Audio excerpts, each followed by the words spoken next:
So I guess we can start. So they just told me they didn't know what this talk was about. This talk has a very suggestive name, The Many Shapes of Polymorphism. Thank you. Thank you for having me here. My name is Luca Molteni. This is my Twitter account. And this is the company I work for that's called Gold Money. We do digital payments with gold. Check it out if you're interested. But let's focus for a while on the title. It was a joke. Someone get the joke? Not anyone. One, yes. Yes, I knew it was funny. No, not really funny, but at least interesting, something that makes you think. To get the joke, you already have to know what polymorphism means. But don't worry, we're going to explain now. But it is a meta-referential joke. You know, the many shapes of having many shapes, something like a recursive definition, something like that. So, what is polymorphism? It is a very complicated word for me to pronounce. You may have heard it before, probably in a university. If you haven't heard it in university, then there is a problem. It means the state or condition of being polymorphic, which is pretty obvious. Polymorphic comes from the Greek, which means poly means many, and morph means figure, a shape. So polymorphic means occurring in many forms, appearing in different forms in different developmental stages. So it means having different shapes. So the joke was the many shapes of having many shapes. Yeah, thank you. Is someone laughing? Okay. So in the real world, there are many shapes of polymorphism. This definition in particular is taken from biology. We're not going to see this today. But I'm going to show you something. This optical illusion is a mean of polymorphism. For an example, the Rubin's vase. This is an optical illusion. I don't know if you can see it. It's typical. You probably already know. This is depending on what you see and how your brain interprets the image. You get a vase or you get two faces. This is actually being polymorphic because it has two different shapes at a different time. But I like it because it's also a metaphor for our work. I mean, you're writing your code and you think your code has a structure, but probably another developer thinks that your code has a totally different structure. Have you thought about it? But probably our program looks more like this one. This is a lithography by Escher. It's probably really, really famous. There is two different houses, the one above and the one below, and the ceiling of the first house below is actually the ceiling of the first house below is the floor of a second one. Do you see it? It's quite nice, isn't it?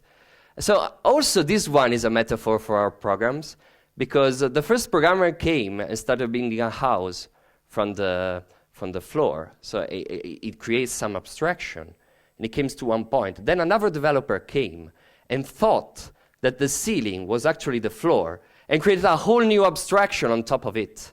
So now we have this shape in the between that is neither the roof or ceiling, or it's both at the same time. What do you think? It's quite interesting. So then there's this cute image I found on Twitter, because everyone has to put cute images in a presentation, so this time I wanted to do also. This is not being polymorphic. This is just ambiguous because it's obviously a dog, okay? But it's nice. I love dogs, so this is kind of dog I would like to have. Or if you want to choose a more serious note, the classical wave-particle duality of light. And if you think this is different from optical illusion, this is the light, depending on the experiment we do, it behaves like a wave or behaves like a particle. So it's being polymorphic. Okay, how is this related to programming? First of all, we have to understand why we use types in programming language. I really hope that you use types to do your daily job. We use types to model our data, but we also use type for this thing. I took this definition from this really famous book, which is called Types and Programming Language. It's a really complicated book by this Benjamin C. Pierce. So let's read the definition. A type system is a tractable syntactic method for providing the absence of certain program behaviors by classifying phrases according to the kinds of value they compute. So we want not only to model our data, but we want to demonstrate that in our code, certain behaviors are avoided, are impossible. That's the true meaning, a true meaning of a type. So in this case, we want to really understand why we use types, because when we're using type, we have to deal with this polymorphism. Let's take another two definitions of polymorphism. This one is taken from the wiki of Haskell. So a value is polymorphic if there is more than one type it can have. So now we're trying to understand what polymorphism means. It has to deal with types. When a value in our program has different types, it's being polymorphic, exactly like the example we've seen before. Or, this is another example which is probably better. It's taken from Bjarne Stroustrup, the inventor of C++. It says, from the point of view of functions, it means providing a single interface to entities of different types. This is probably the most classical definition of polymorphism, you know. Okay? So you're starting to get a grasp of what polymorphism is, but now we're going to see some real-world examples so that you can understand why we could need polymorphism. Can you imagine having a programming language that is not polymorphic? Of course, this is a rhetorical question, but there is a language, we're going to see some example, that in some way it's not polymorphic, and it's called OCaml, which stands for Objective-Caml, but we don't worry about it. This is the first example we see in OCaml. The syntax is pretty obvious. We see there is a value called sum, which is the sum of 1 plus 2, and returns 3. 1 and 2 are integers, and 3 the resulting integer. It's pretty simple, isn't it? Here's another example. We're trying to sum here 1.0 plus 2. And this thing doesn't work in Objective-Caml. Why? Let's read the type system arrow. This expression has type float, but an expression was expected of type int. So this is not being polymorphic. We're trying to sum in two different types. The first type is a float, and the other type is an integer. And with plus, we can only sum two integers. It's clear. So the correct definition, if you want to do a float sum between two types in OCaml, we have to use this operator, which totally looks like the one we've seen before, the plus, but it's the plus dot. And the result is, of course, 3 dot, which is a float. Did you get this? It is simple, because if you want to sum integers, use plus, and if you want to use to sum float, use plus dot. But it's also really boring. Imagine that every time you have to use different types, you have to define a new operator or a new method. So that's why we're trying here to understand together the meaning and the need of polymorphism. Soon in our implementation, we're going to struggle to find common names. By the way, I don't think that plus dot is a pretty good name for summing to floats. I don't like that name. Imagine if you have to sum together a big decimal.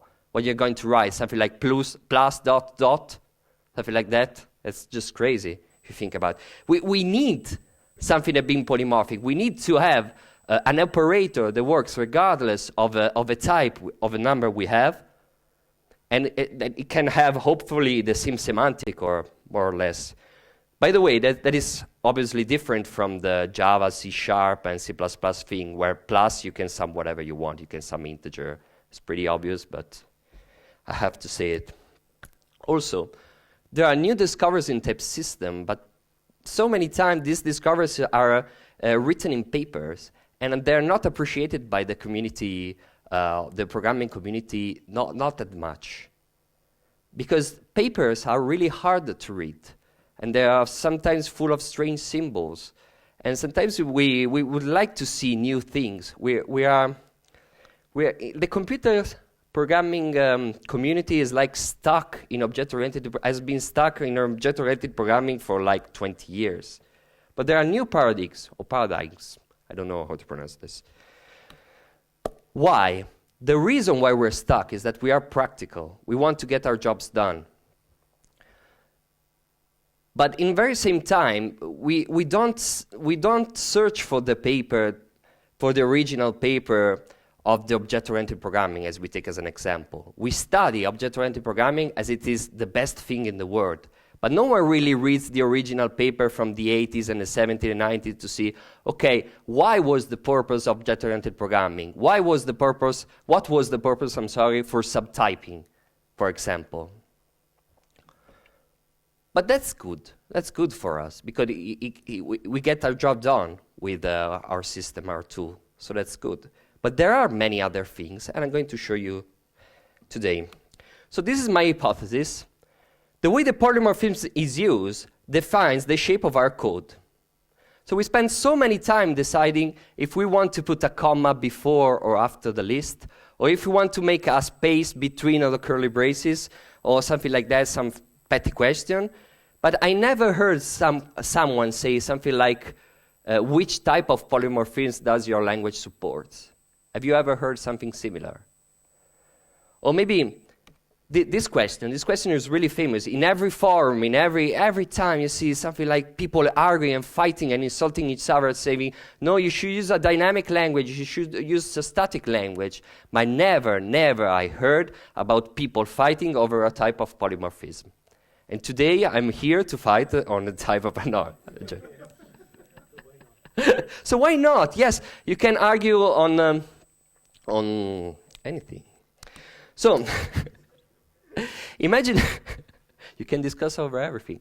So imagine that's a dream, something like that. You go to work and you get to choose the programming language. Okay, so Luca, you have to create a new project, and you can choose your programming language. And I say something like, okay, I need this library and this library. I may use Java, I may use C#. It may be easier to find programmers that work in C++ or something like that. But we never consider which type of polymorphism my programming language supports. But that's important. That's what I'm trying to say to you today. I have to say this also. Polymorphism is present also in dynamic language, but I don't know much about them because I never used that. So I just skipped that part. I'm sorry. If there is someone strongly believing in a dynamic programming language, I'm sorry. This is not a presentation for you. So let's see some examples of programming languages, and we see. Okay, I wrote in the first line Java, C# and C++, mostly because they support the very same subset of polymorphism. We see it later, which one they are. Then we put OCaml, which one the programming language we've seen before, which is kind of strange. Then we see Haskell. How many of you do know Haskell? Yes. The number of hands is constantly increasing every year or something. Maybe next year everyone will know Haskell. Now it's more like the 3/4 of the room. So Haskell is more like the most advanced programming languages in this list. And it's kind of interesting because we see that later. So there's Go. Go is a new programming language. I see a raised hand, so he's a Go fan. No, it was the guy behind you. Oh, whatever. So Go is a new programming language. It's funny because the designers of Go decided not to implement the polymorphism in the same way we did in the last 20 years. We see that later. Also, they did the same in Rust. Rust has a different model of polymorphisms, which, if you think about it, it's funny because we thought we were stuck in object-oriented programming, so subtyping, inheritance, something like that. And then in the last programming languages, we see something new, which is always nice. So there are three kinds of polymorphism. The first one is parametric, also called generic polymorphism. The second one is subtype polymorphism. And the third one is ad-hoc polymorphism. Please note that this is a totally arbitrary classification, because in many papers and books you see other classification. You may see 4 types or 5 types. We'll do this just to keep it simple. Let's speak about generic polymorphism, which is probably the most simple one. This is an example that you may all understand. This is a very complicated method that takes an array list as an input and calculates how many elements there are. So it just iterates over the list and sum. So the polymorphic part here is an t parameter, which can be any type. Do you remember the definition we see from the Haskell wiki, the first definition of polymorphism? When a value can be of any type. That's the case of generic polymorphism. In fact, in Haskell, generic polymorphism is very well implemented. So if we use this thing, we create an array list, we put things together, things inside, and then we count the value as the number of values, and we see there's just 2 elements. So they were introduced in Java 5, I think. I just checked. Before, in Java 4, you had to create a new array list, put things together, and when you have to get the things from the list, you had to cast it. In that example, the casting is the operator that's just basic Java, but I had to tell. Then what happened in Java 5 is that now you don't have to cast the result. It's pretty clear. This is simple. Please note that the implementation of generic polymorphism is different from programming to programming language. For example, in Java, we have type erasure. That means that the generic types are totally stripped by compiler. You don't have them at runtime. While in C++, you may have metaprogramming with template. That means there are macros and a preprocessor, something like that. Is that all clear? It is the simplest one. So let's go to the most interesting one. When I started working in 2007, where I don't know why, but in my application there were so many web services. There were many web services, something like that. So every method was something like this. You say, buy a product, and you have to instantiate the web service and call a web service. So you have to register user, you have to instantiate the web service. It was a really bad code, of course. You see many duplication. And I was fresh out of university, and I decided to use polymorphism. So I decided to put the common behavior in an abstract class. And I thought I was using subtype polymorphism. Do you see? The common behavior here is instantiating a new web service. This is probably the worst code ever written, but it was my first job, so I didn't know that. I was putting the shared code in a subclass, and then we were using something like this. We were instantiating the product web service, and I called the byproduct method. But I thought I was doing polymorphism, but in fact I wasn't. Because classes that share code are not polymorphic at all. They're just sharing code together. We're using the mechanism used for subtyping in object-oriented programming, which is called inheritance, to share code among the subclasses. I want to be clear. If you're making a superclass as some subtypes, and you don't instantiate them polymorphically, and you don't pass them polymorphically, you're not using polymorphism. You're just sharing code using inheritance. And that is important, because subtyping could be implemented even without inheritance. And there's a paper written on this, but no one really did. So we stuck with the Java C# style, in which if we want a subtype, we have to use inheritance. Well, instead, subtyping is more related to a meaning of substitutability, which is a really complicated word for me to pronounce. It is a form of type polymorphism in which a subtype is a data type that is related to another data type, the supertype, but some notion of substitutability, meaning that the program elements, typically subroutines, written to operate on elements of a supertype can also operate on elements of a subtype. Which means that if I have a function that takes a supertype, I can pass whatever subtype of the supertypes, and my implementation should work. If, of course, if we respect the famous Liskov substitutability principle, which we're not going to talk today. By the way, the example we've seen before could have been expressed using composition rather than inheritance, by writing the exact same code in another method that just do the common part. In fact, if you read the books on object-oriented programming and something like that, you see that often you see these tips about use composition rather than inheritance. Because inheritance creates really tight coupled classes, and we're going to see the problems now. Let's try some real subtype polymorphism. So I told you we work in gold money. We do digital payments with gold. So we have this trait. This is an example taken from Scala. Trait is an interface. There's a method called show. It's a really simple method. And we support two types of different currency, the fiat and the metals. The fiat is the classical currency used every day. You use the euro, the francs, or something like that. And metals can be everything from gold to silver to platinum to palladium.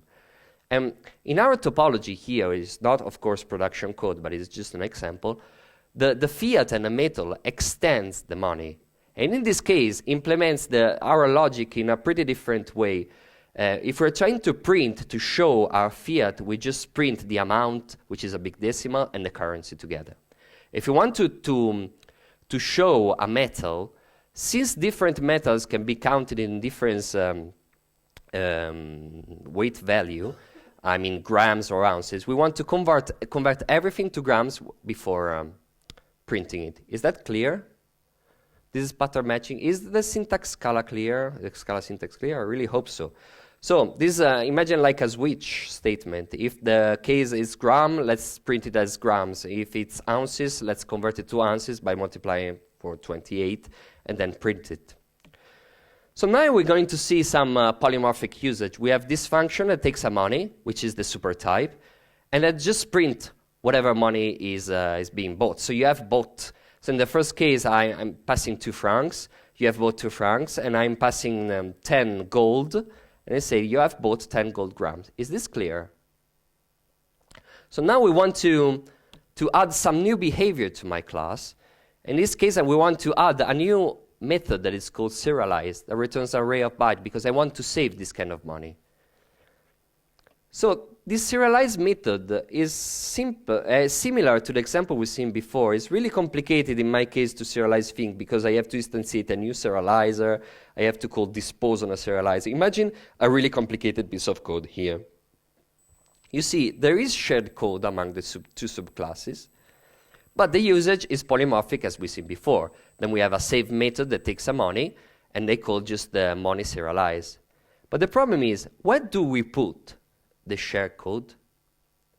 We may be tempted to put the serialized code in the superclass, but then we're coupling our implementation to this actual implementation of serialized method. Also, we will be mixing domain logic and behavior. It's something that should be totally separated. Probably the logic serialization, the opening a file or writing on the database shouldn't be in our domain object.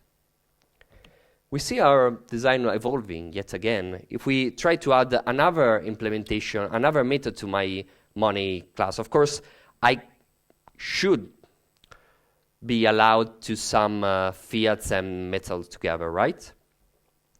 So I created in the superclass this method called plus, which let me some different money. Take a look at the signature. The signature takes a money as an input and returns another money. So it returns the supertype, not the subtype. That's pretty important. Because when we're going to implement this method, we're losing type safety. Of course, the first line, we have to check if the parameter passed is an instance of what we are going to need. Then we are going to make an assertion, in this case, it may be an if, something like that the currency of a fiat is the same, and then we're going to return a new fiat. Clear? This is the implementation in the case of the metals. In the metals, of course, we have to check that we are trying to sum metals with metals, because, of course, we cannot sum fiat with metals. Then we have to check that the weight and the weight type and the metal type is the same, then we return. Let's see what we do when we use this actual method. We create a new fiat. We sum it with a new fiat, 1 franc with 2 franc. We print it. The REPL says is a fiat, but the return type is actually the superclass, which is a money. Can you see that? I wrote the type after result superclass. It's called a money. And this is not a really good thing, eh? Because to being polymorphic, we're losing type safety. We can do better. But first of all, let's see how we could calculate the sum of a money. Let's imagine that someone has already written the sum for us. And he exposes a method like this, like sum, that take a list of big decimal, return a big decimal. How do I fit my money into this sum? They are incompatible types. So you can see, we have a method that is polymorphic, that let us sum different money of type. we have another method, but this type of polymorphism doesn't match together. Lucky there is a solution for this. There is a pattern in the Gang of 4 book which is called the adapter pattern, which we're going to see now. And this pattern let us adapt different interfaces with different types. So if we try, and maybe ask our colleague to write an adapted version of a sum, we see that this sum version, instead of calling directly the plus method on big decimal, what it's going to call is a method defining another interface, which is called number-like of A.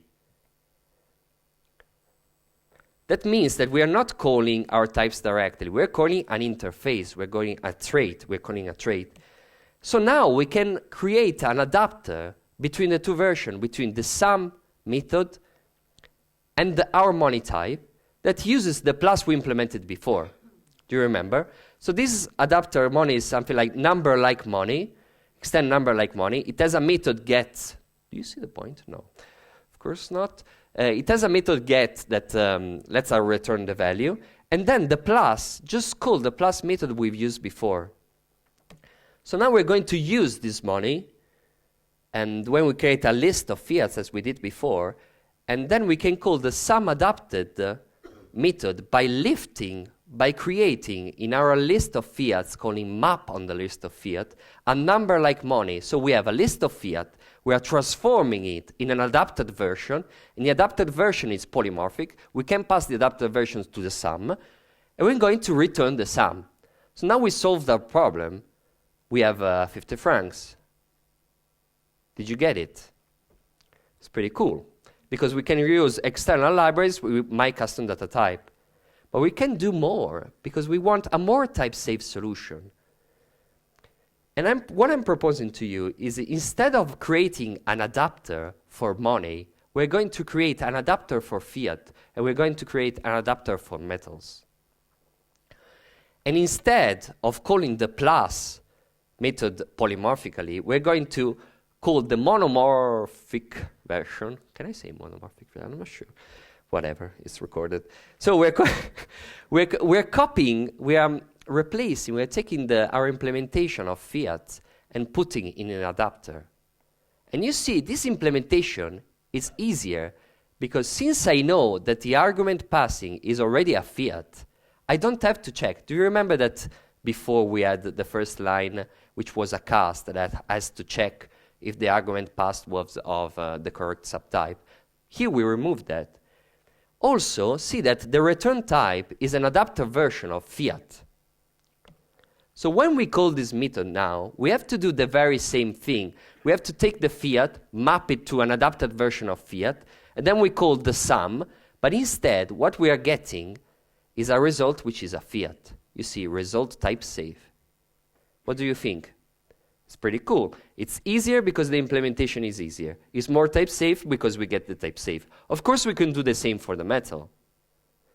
We just have to create two adapters, one for the fiat and one for the metal.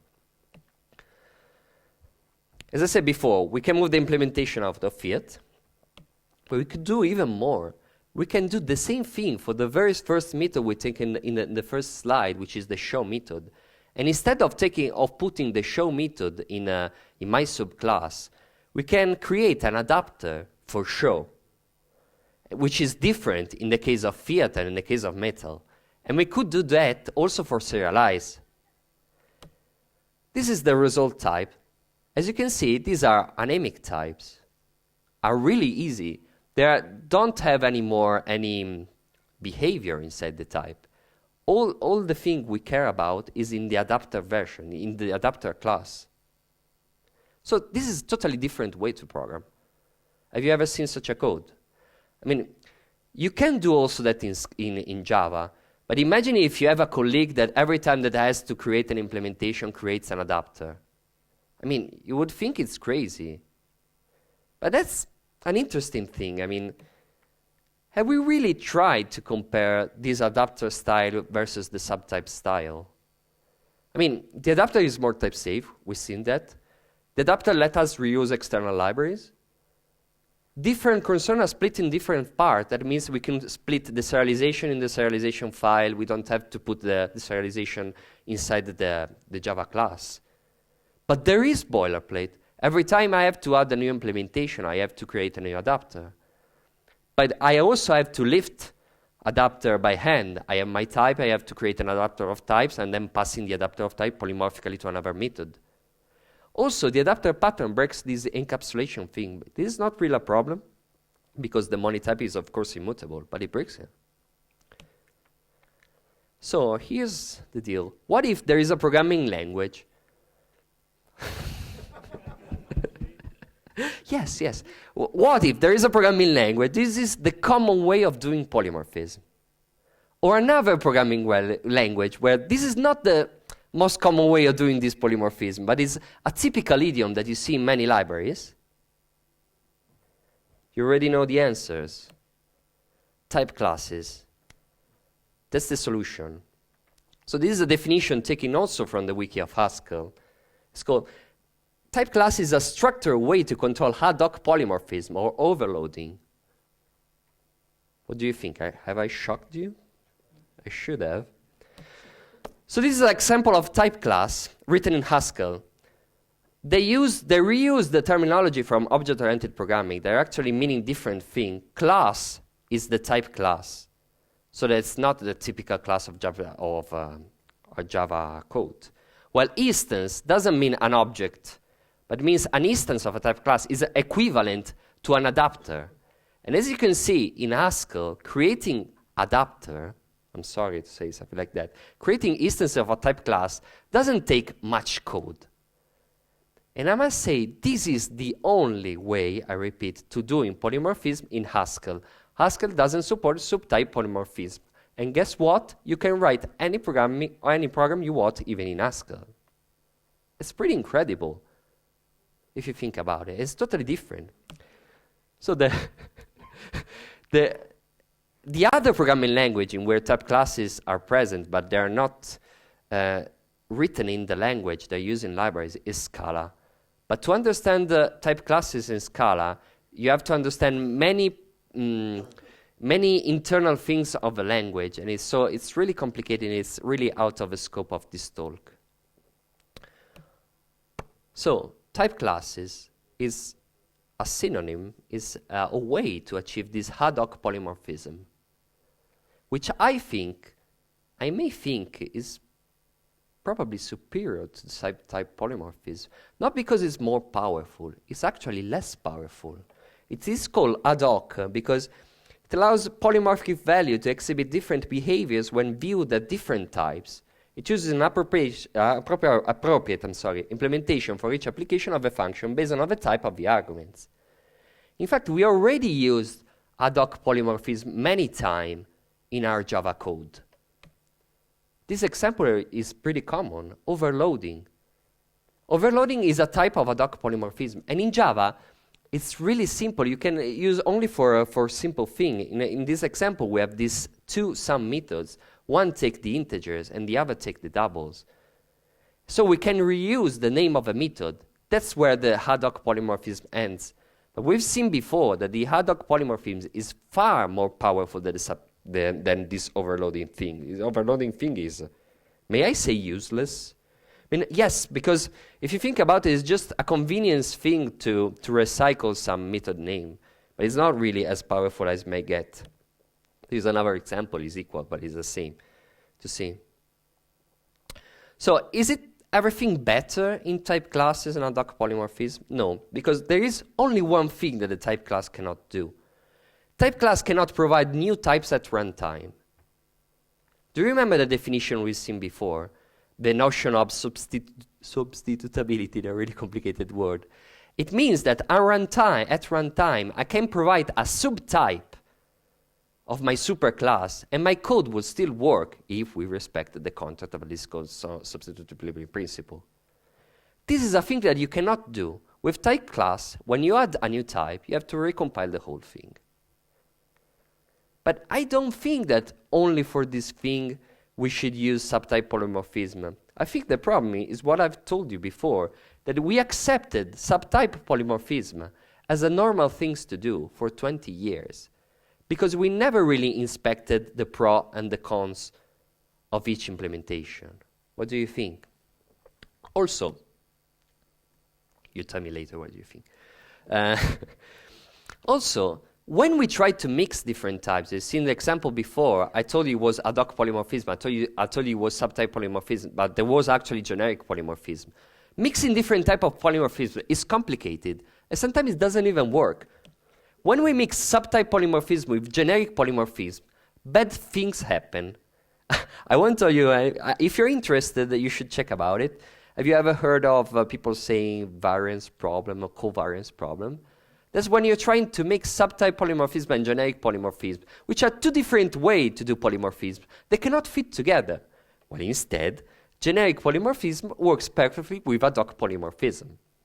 In fact, I don't want to say always the same thing, but in Haskell, the generic polymorphism and Ad-Hoc polymorphism are used together to restrict the type we're going to use. Okay? So, conclusion. How many times do you have? It's early? 15 minutes, that's perfect. First of all, polyglot programming. Just a quick digression on polyglot programming. As I've shown you many different examples from many different programming languages. I think this is a really important thing. If you haven't started learning new different programming language, you should start today. Because as we saw, different programming languages implement things in a totally different way. And I think that in 2017, we cannot just stick to a programming language. We should learn different, because once we learn different programming language, we learn and we discover the pro and the con of implementation and something like that. In fact, there are many different styles of programming. You should try different one. If you want to choose another programming language, don't choose a programming language that implements the polymorphism in the same way you already used. If you use Java for all your life, don't learn C#. It's useless. It's the same language. It has the same syntax. It supports the same type of polymorphism, which is subtype, generic, and Ad-Hoc, of course. Try different one. Try OCaml, try Haskell, try ML, something like that. Because only in that way you're going... Scala, of course, the language I use every day. Because there are many different styles of programming, and every style is different, of course. So, here's the point. Can type classes replace subtype polymorphism? I don't know.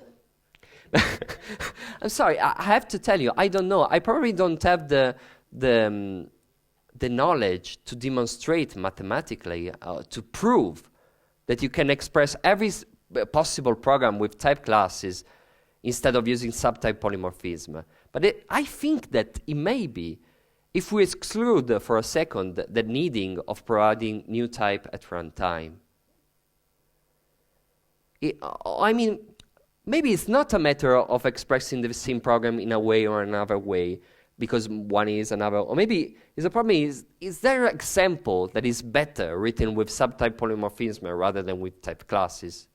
If we assume we are using, of course, a language that totally supports type classes, and lets us write type classes in a very small way, because, of course, if we are using Java and we have to create a new adapter every time we have to create a new implementation, of course, we cannot substitute that. What do you think? You see, I don't have a thing with object-oriented programming. There's this quote I really enjoy. See, the problem with object-oriented languages is that they got all this implicit environment that you carry around with them. You wanted a banana, but what you get was a gorilla holding a banana and the entire jungle. I always... yeah, this is a quote from the creator of Erlang. I'm not sure it really is, but I found it on the internet, so it must be true. So what you get? I never quite get object-oriented programming, because it always felt like I don't really know where to put this kind of thing. I mean, I want to add a new behavior. Where do I put it in a superclass? I have to create an adapter. I have to read a whole Gang of 4 book on it. I don't know. And I feel that if it weren't for subtype, if there wasn't subtype polymorphism, thing could be easier. And we like easy thing. Okay, I quoted Haskell because Haskell is really famous for being difficult. But if you think about it, by excluding subtype polymorphism, Haskell is actually simpler. What do you think? So, are type classes only for functional programming languages? No. That's an important thing. We're not talking about, it's just a case, I mean, that Scala, Haskell are programming a functional programming language, because you could implement type classes in every programming language idiom you have. For example, do you remember that in the first slide when I showed you different programming languages, there was Rust. Rust is a procedural programming language, heavily inspired by functional programming language, in which support a style that is similar to Ad-Hoc polymorphism and to type classes to do polymorphism. So, I pretty much finished here. I have an addendum though. So this is my Twitter account. This was a heavily opinionated talk. I said many things that could be wrong, of course, because I'm not a computer scientist. Maybe even computer scientists are wrong. Whatever. So if I said something wrong, just tell me. Don't worry. And this is my Twitter account, or write me an email or something like that. So now you have two possibilities. I have an addendum, or we could do question time. What do you think?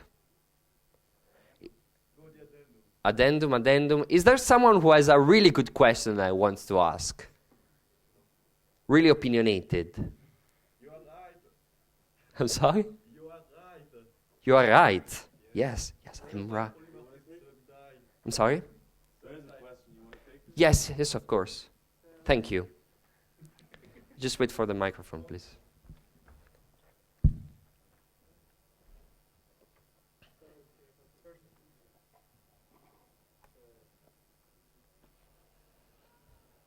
I can't see you. You see only a light. So first of all, thank you for the awesome talk. Thank you. So we all know that type systems is a complex topic.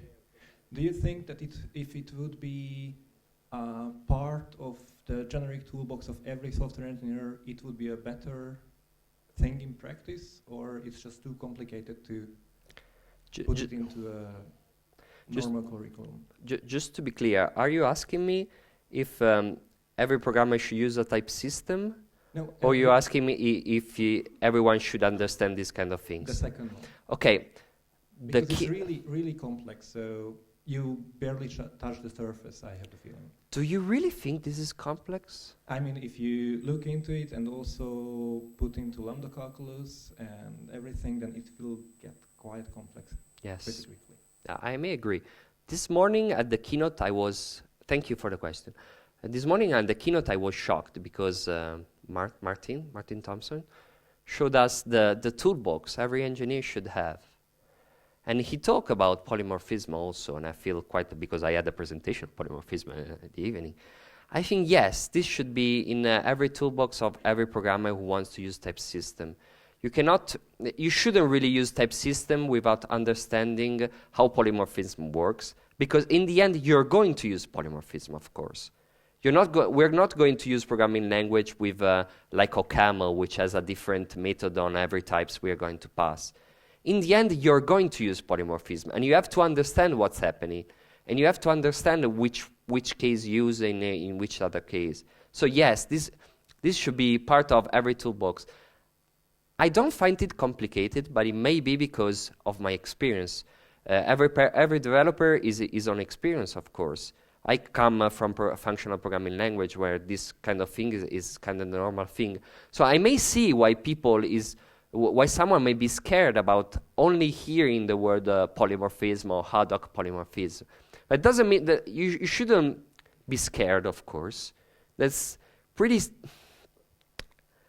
Can I say simple? Because easy, I don't want to say easy. It's a hard thing. I mean, if I had to explain this kind of thing to my mother or to my wife, it would be pretty complicated because we had to understand what a type system is, what it behaves. So they're not easy, of course.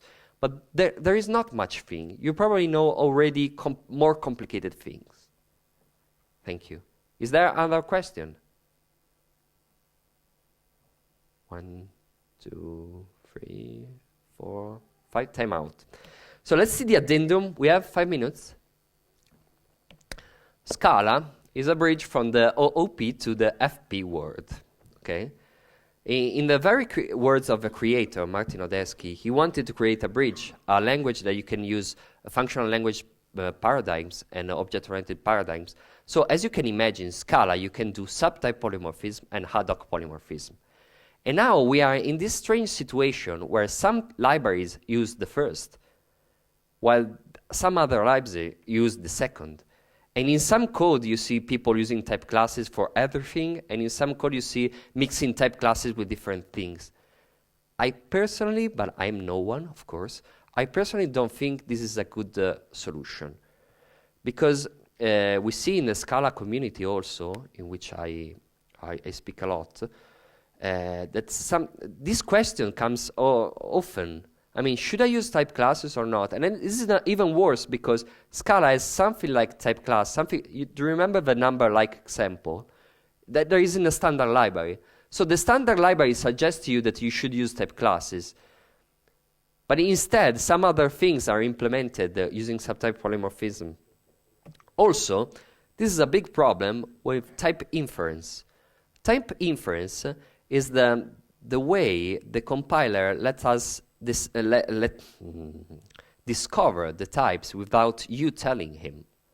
And in Scala, the type inference is not perfect. And the reason why is because it supports subtype polymorphism. Comparing to the type inference algorithm of Haskell, which is perfect, that can resolve the types in every moment. So if you think about it, this subtype polymorphism is kind of, I don't know, it's kind of creating problems. Sometimes I read on Twitter that people hate subtype polymorphism. What was it you? You wrote something about subtype polymorphism. Lucas writes something. Even my other friends from the Scala community saying something like, I wanted the subtype polymorphism to get destroyed in 2017, but it wasn't. So it's possible a world without subtype polymorphism. And I wish it were like that. So we have 3 minutes. I guess we're done. Thank you for your time. Thank you for the conference. And have a safe journey coming back home.